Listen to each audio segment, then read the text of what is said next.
Hey guys, MoiDawg here, and today we're going to be going over Friday's squad dev chat. If you missed the stream, or even if you did watch it all but do need a recap, the devs sat down and went over everything from the issues that have plagued the game for the past few months to what will be in V2.9, the next patch, and even teased some unreleased stuff like confirming the T90 tank for the future. There was a lot of info crammed into an hour or so of stream, so let's break it down. I know I've been fairly critical of communication in the past, but as we've seen over the past few updates to the game, the devs have made it an effort to now let the community know what's going on, any issues that are holding up updates, and just trying to get rid of the technical debt that's been a pain in the game's side for a while now. Buzzhead made it clear that a lot of what should have been released by now is just being held up by tech issues, and the team spent quite some time talking about the reasons for the bugs, how they fixed them, and clarified that in V2.9, which will be the next patch, there will be legacy bug fixes and some good quality of life updates. V2.9 might not be the sexiest stuff to talk about, but if we can create a more stable game, then that means future content updates should be much easier to implement, which I'm all for. So, skipping over the bugs that we know of and were fixed in 2.8, we did get some insight into what is actually going to be included in V2.9. As I said, it's primarily optimization and bug fixes, but there is a huge gameplay change in the way of resetting the fob exclusion radius back to how it was in Alpha 14. Currently, fob radios can be built 300 meters away from each other, but as the devs stated, this is creating a gameplay meta that makes spamming habs much more important than actual strategic placement and defending of the habs. So the new fob exclusion radius has been increased to 400 meters. The closer you can place fobs, the more of them you can place around an objective. And we've noticed for a little while now that you're able to place a lot of fobs in close proximity, probably a little too much. So we're actually just returning to a previous radius that we had, which was 400 meters. Currently in the live 2.8, it's at 300 meters, so you can place a fob radio every 300 meters. As someone who played when it was 400 meters, I think this is a good change and will make strategy and tactics around fobs even more important. If you want to test this for yourself, there's actually going to be a full playtest tomorrow, Sunday, June 27th, with everything included in V2.9. Although we don't have the full patch notes just yet, just a little bit of messing around in the playtest, and we found some cool new stuff, like this 4 Leopard vs 4 T72 Yeho layer, as well as a change to fall damage, which no longer causes you to bleed. There's also going to be some things that are being tested for future patches, such as brand new lighting and hab proxy changes. One thing that has been frustrating for a while is that there really is no reason to crank your graphics all the way up if you want to be competitive in squad, since low graphics completely removes shadows. Once again, this isn't going to be in V2.9, but it is in the playtest update that you can download right now.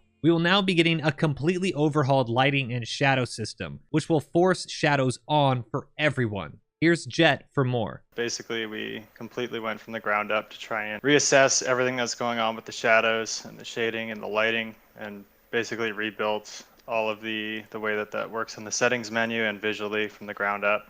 So we ended up actually removing the far shadow option and just going with multiple cascades.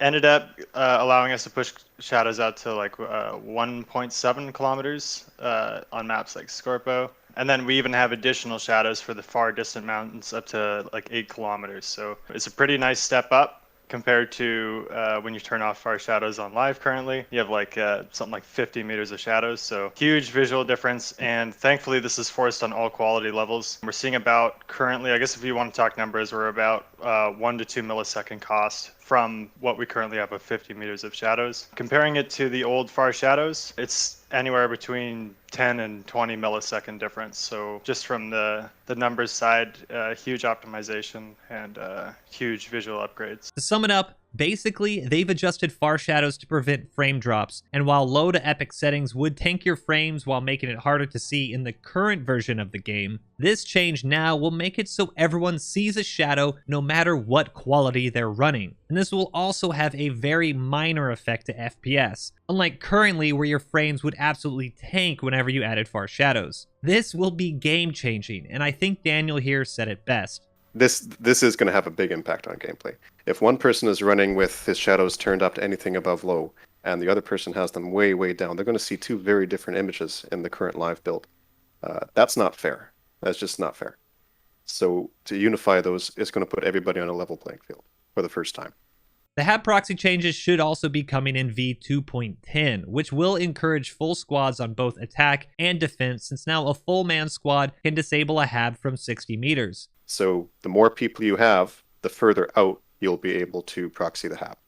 That means that if you're attacking with a big squad, and you're coordinated and you're all in the right place at the right time, you can make that HAB unspawnable a lot sooner than you could if you were lone wolfing or if you had just a couple of people. So the idea is to encourage people to actually act as coordinated squads, and for defenders to have fobs that support each other as well and can actually provide counterattacks, and not just rely on teleporting across the map as soon as somebody goes down within the radius of a HAB.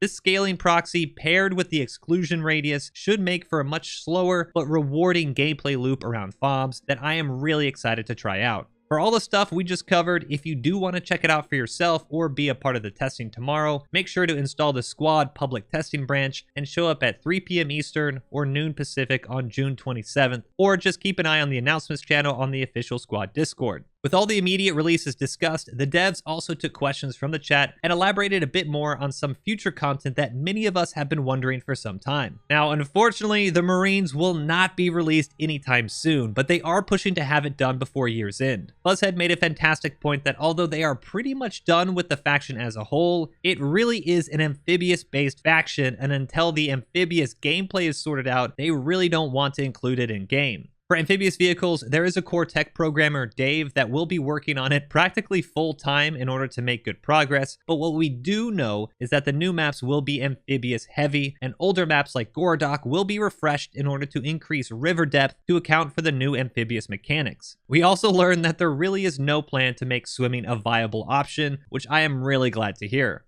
If you've ever gotten in water, I'm a little bit of a swimmer, so I've done this before. Get in the water with all your gear and holding a gun, and then try to not drown. It's not a fun time, I'll tell you that much. We want to encourage players to work together with different units to achieve victory through teamwork, and just allowing everybody to swim wherever they want would be the opposite of that, and not really being very authentic either. We also learned that the Aussies have been delayed quite a bit as well, due to the tech debt issues the devs have been working through, and although there isn't a release date just yet, it is confirmed that the other map, Anvil, will be released before the faction, so hopefully that's sooner than later. With all these delays, it was basically known, but it is now confirmed that we will have a quote-unquote roadmap refresh soon. Since although the Trello board gets updated quite frequently, the roadmap itself really does seem to be promising a bit too much. Once again, I'm glad they're working through the tech debt, since I think this will ultimately be better for the game in the future. I just want to be able to see and set realistic expectations on the game, so a new roadmap will be great. The devs also talked about some fun stuff, like the Hell Cannon being almost finished and confirming that Gary would be in a future update, as well as the rework of the entire Insurgency game mode. And I've got to say, this would be a great addition to the game based on what Fuzz was saying. It has so much potential, and right now sadly it's not being played too much, so we want to get it up to a standard that it becomes a much more viable game mode. We got lots of cool ideas for it, etc. And that can be a whole squad chat in itself. That game mode is we're definitely going to be pulling a lot of the ideas and kind of spiritual way we want it to happen in Project Reality, and moving that to squad. It's going to be a much more immersion based game mode and less linear. Yeah. So yep, excited to get on to that chapter. Some other great insight reinforcing the idea that bugs and quality of life is the main focus right now is that we will soon be able to have keybind presets, meaning that if there ever is an update or we have to clear out our cache, you will still keep your own custom presets and can swap to a variety of keybind profiles depending on what you want to do. I don't know about you guys, but after every update, I take a picture on my phone with my settings, so this is greatly appreciated. Another big change hinted at in the future is that player movement or locomotion is going to be re-looked at by the devs. And they did state that they don't want to completely slow players down, but the quick moving parkouring that currently is in game is really not where they want to be. Things like increasing wall heights ever so slightly or improving buddy boost mechanics are being discussed, but do prepare yourselves for a bit slower movement in the game in the future. And something that I was extremely happy to hear is that helicopters are being looked at as well, and although there may be an update to add auto rotation or some form of it in the future, they are working on something that will allow players to damage pilots to a point where they will begin bleeding. One thing that I did mess around with was allowing the pilot to take damage, which requires making a special cockpit glass material, which will... The idea is that it should let the pilot take enough damage to get him bleeding, to make him think, okay, I should really get this thing on the ground and get healed up.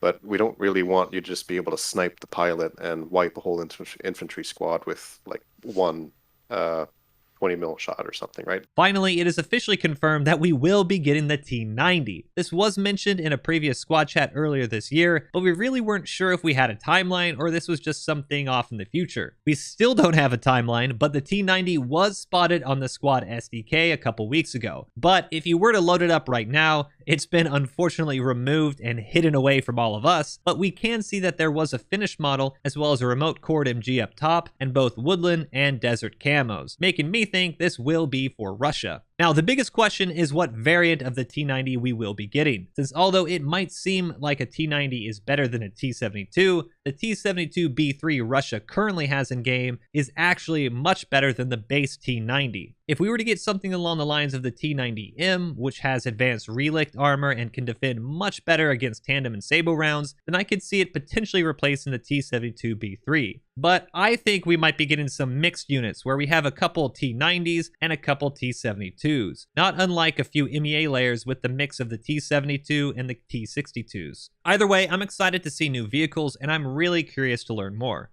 And that just about wraps up the dev chat. Overall, although there wasn't too much in the way of new and exciting content we'll be able to play soon, it was great to finally hear the devs talk about everything that has happened with the game over the past few months, as well as some of their plans for the future. But what do you guys think? Let me know in the comments below your thoughts on the chat, give this a thumbs up if you liked the video, and subscribe for more. I'll definitely be planning on joining for tomorrow's playtest to really get a feeling for everything, so I hope you guys download and I will see you in game. And until next time, peace. But thank you everybody for joining this squad chat. I look like a slimy slug.